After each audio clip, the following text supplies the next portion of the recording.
My name is Violet Shivutse. I'm a grassroots woman leader from Kenya. I am a founder of Huairou Community Health Workers, which brings together 2,040 grassroots women working as caregivers. And Huairou is a member of Grassroots Kenya. Grassroots Kenya is a national movement of grassroots women-led organizations. 3,000 of them, groups and self-help groups, form Grassroots Kenya. And we are members of Huairou Commission, which is a global movement for grassroots women-led organizations from all over the world. In my role as a grassroots woman leader, and my background being caregiving, I organize the grassroots women and around issues of HIV/AIDS, care for orphans and vulnerable children.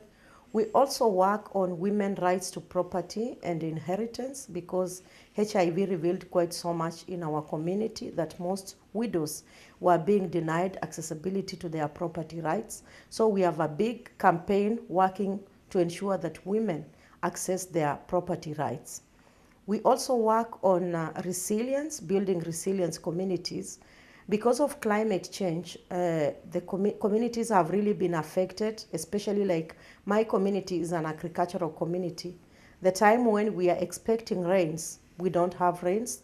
The time when we are expecting to be harvesting and there is no rain, then we get very heavy rainfall that it becomes hard for us to harvest during that time, and most of the food rots.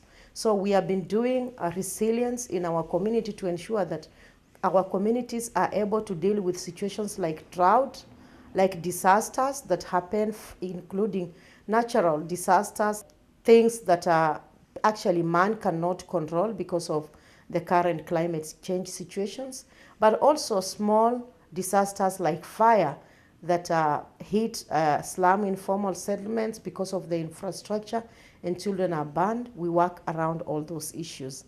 We also have governance, women leadership and governance, which is a program that cuts across all our work to ensure that women understand what policies exist in relation to the work they are doing, and they are able to influence policies and monitor how policies are actually reflecting to are addressing priorities of the poor people in the community.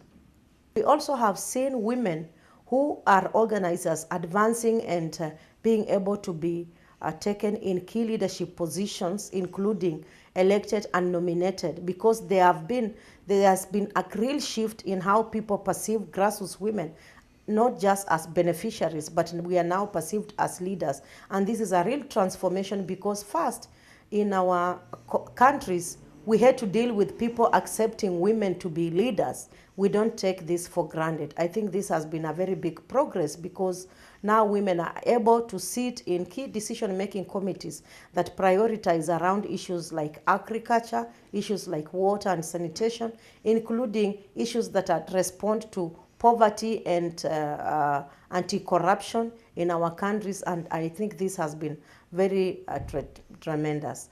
I was just selected to represent the farmers' constituency 3 days ago, which is something that was not so easy for grassroots women to be considered as part of the UN agencies, to be in the UN system and work with the United Nations with other development partners. We only could hear names like World Bank, we could hear names like big organizations, but now grassroots women are there in the Habitat 3 agenda, in the Global Land Tool Network, in the UN Habitat.